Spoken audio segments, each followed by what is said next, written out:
Conforme nós lemos na palavra de 2 Pedro, capítulo 3, de 13 a 14, ele escreve, e tudo que ele escreve está muito pautado, está muito íntimo e ligado ao seu mestre, que ele, embora tenha negado 3 vezes, ele declarou com toda humildade que o amava, e o amava muito. Pedro, que era um homem primário, um homem grosseiro, um homem sem instrução alguma, diante da beleza de Deus, diante da voz quente, rouca, amorosa, amiga do seu mestre, que um dia, num chamado surpreendente, ele deixou no meio do trabalho tudo aquilo que fazia parte do seu ganha-pão para seguir aquele homem estranho para ele no momento, mas que tinha todo um aspecto e tinha um poder de atração tão intenso que o arrastou da praia, das redes, dos barcos, para ser transformado em pescador de almas, de homens, de semelhantes a Deus. E depois que passa-se o tempo, um tempo muito breve, 3 anos apenas de convivência com os apóstolos, elegidos e escolhidos, onde não teve nenhuma alternância, nem tirou e nem foi colocado outra a não ser na troca por causa de Judas, Matias. Ele foi um dos grandes testemunhos oculares e foi um grande protagonista da voz do Espírito Santo que ressoava através dos seus lábios, através das suas mãos que digitavam em pedras, em pergaminhos ou na terra, tudo o que ele ouviu, porque o Espírito Santo lhe revelava e os lembrava de todos os pequenos e grandes episódios, sem deixar que faltasse nenhuma palavra. Por isso a fidelidade desse discípulo, Pedroca, foi uma fidelidade impecável a toda prova. Por isso ele é digno de toda a nossa fé, é digno de toda a nossa credibilidade quando ele escreve nas suas cartas alguns episódios. E quando ele vê Jesus amarrado, depois de tê-lo negado diante da empregada de Pilatos, de Herodes, não me lembro qual, mas era uma servente da corte real daquele tempo, ele nega, diante de tantas pessoas que rodeavam uma fogueira, negara que era discípulo, que era amigo de Jesus. E quando ele via Jesus ser levado, empurrado, amarrado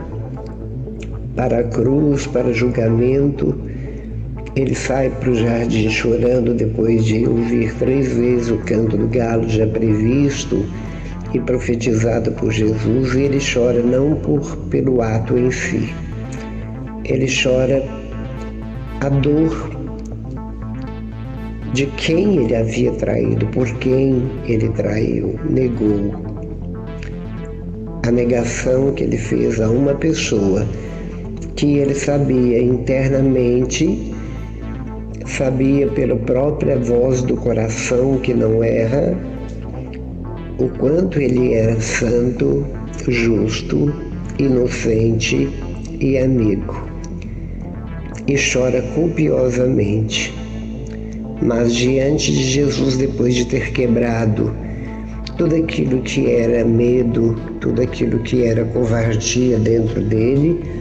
diante do ressurreto, ele também se prontifica a responder as 3 perguntas insistentes, incisivas, de Jesus e repetitivas de Jesus se Pedro o amava, para que ele pudesse ser a pedra angular e pudesse ser o pastor para dar continuidade em cuidar e arrebanhar as ovelhas perdidas da casa de Israel, e pela sua palavra arrastar todas as ovelhas transviadas até os últimos tempos, a parousia que se aproxima. E Pedro,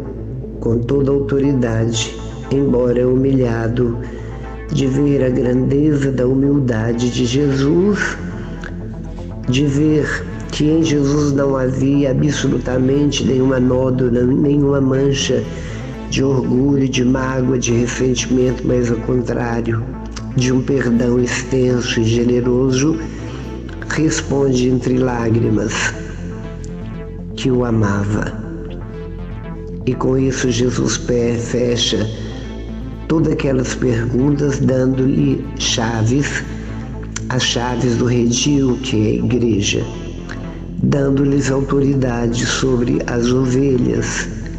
dando-lhe autoridade sobre todos. E diante do que Pedro escreve, ele escreve que nós esperamos novos céus e novas terras, onde habitará a justiça. E é óbvio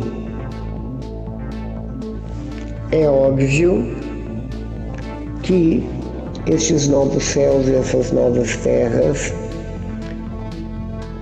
não são novos céus e novas terras que darão continuidade ao mundo, à vivência, à convivência, absolutamente. São os novos céus e novas terras que inicia e começa dentro de cada um de nós, assim que nós adentramos e damos como sendo o locador dos nossos corações por inteiro, onde Jesus, tomando a chave que lhe damos, que lhe entregamos, que é essa única chave, que ela é incopiável, damos a ele toda a moradia, onde eu me julgo dono e senhor, mas onde é invertido completamente a propriedade. Eu já não sou mais proprietário, ao contrário, passo a ser propriedade daquele que loca, pela licença que eu dou, pelo chamado que eu faço, pelo espaço que eu cedo, mas ali eu quero estar junto, eu quero partilhar com ele, eu quero estar com ele 24 horas por dia, porque ele é absolutamente o Senhor, ele é absolutamente a plenitude do amor, ele é a misericórdia personificada. Ele é aquele que doa-se por inteiro. Ele é aquele que nos atrai como um imã. É aquele que nos atrai como a força gravitacional da Terra. O seu coração amoroso atrai a cada um de nós numa força gravitacional de puro amor, perdão, amizade, intimidade. E com isso Jesus quer que nós vivamos a simbiose, assim como mãe e filho, filho e mãe, em todo o processo da vida embrionária. Acontece o primeiro período da vida de um bebê, onde ele alimenta o alimento da mãe, respira o ar que a mãe respira e tem uma dependência plena e total de toda a maciez, todo o calor, do amor, do carinho e do cuidado que a mãe tem pelo filho que está sendo gerado e crescendo dentro de si pelo mistério divino do Pai, do Criador. Da mesma forma, o coração de Jesus é não este ventre dilatado que vai se dilatando de uma mãe numa maternidade, mas é um coração extremamente materno que vai além da maternidade humana, que vai muito além do carinho materno humano. É algo que vem das profundidades de algo tão sobrenatural e tão gigantesco que não temos capacidade de entender, compreender, porque morreríamos de tanta emoção e alegria. Por isso, os novos céus e novas terras, das quais Pedro nos fala, não são novos céus e novas terras que surgirão ou que recomeçarão depois de um grande apocalipse ou depois de um arrebatamento, mas novos céus e novas terras que precisam começar aqui agora. Não eu estar comodamente nessa zona de conforto, nessa zona de alegria, nessa zona de ajuda, de fratelli, mas ao contrário. É algo que deve ser semeado, é algo que deve ser multiplicado, é algo que deve ser doado continuamente. Devemos deixar absolutamente tudo que é do nosso interesse para termos o interesse de levar a todos esses novos céus e novas terras, que é o próprio coração de Deus. É a sua palavra impecável, sua palavra verdadeira, arrebatadora, essa palavra que como um gancho, como uma âncora, nos levanta até os céus. Por isso, meu irmão, deixe Jesus locar seu coração. Deseje ardentemente que novos céus e novas terras transformem seu coração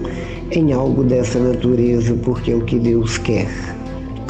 Assim como Deus fazia visitas periódicas na brisa da tarde aos nossos primeiros pais biológicos, e ali travava-se uma intimidade, um amor, uma amizade, colóquios profundos. Da mesma forma, Jesus quer estar assim, não apenas na brisa da tarde, mas transformar a nossa vida em uma eterna brisa,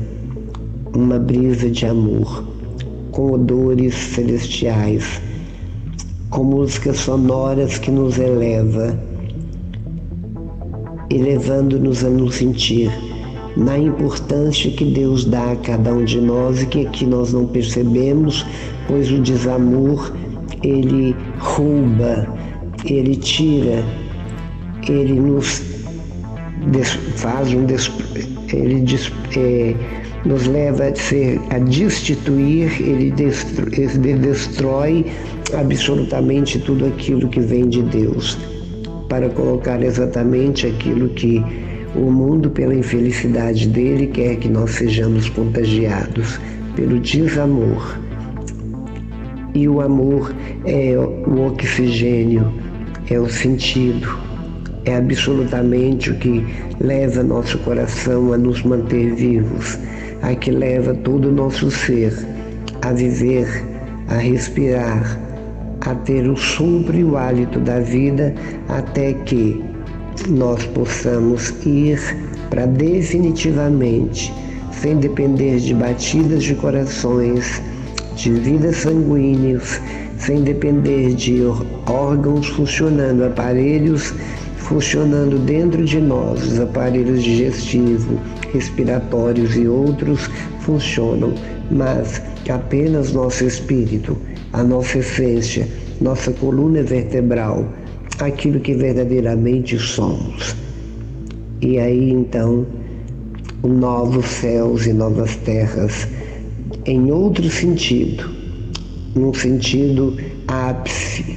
num sentido cume, num sentido pleno e total, viveremos o céu do qual tantas pessoas falam, mas ninguém é capaz de descrever. Ninguém é capaz.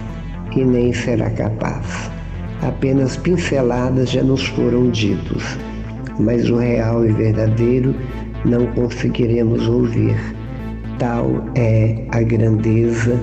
tal é a felicidade que lá encontraremos, porque encontraremos com o próprio céu, que é o próprio Deus uno e trinitário. Obrigado, Senhor, por nos dar essa oportunidade por nos chamar a isso,